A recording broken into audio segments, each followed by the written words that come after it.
Okay, katika maisha yako ushawahi kufanya mahesabu ya matumizi ambayo unatumia katika muda wote ambao uko zako duniani?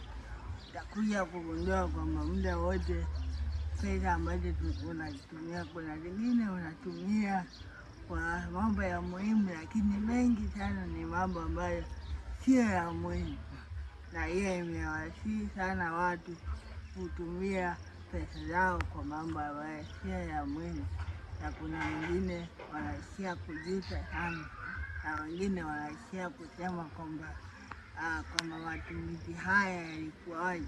Katika maisha yako inabidi usiendeshe na pesa hata kwenye leo la kutumia pesa zako, kwa sababu pesa zako ndizo ambazo zinakuboost kufika mahali. Bila pesa huwezi kufika kokote.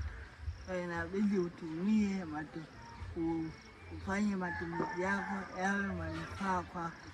Usifanye matumizi ili watu wakuone, kwa sababu watu wakikuona, kile ambacho wakisha kuona kile ulichokitumia kitabakia kwako, na wewe utaishia tu kujuta katika maisha yako.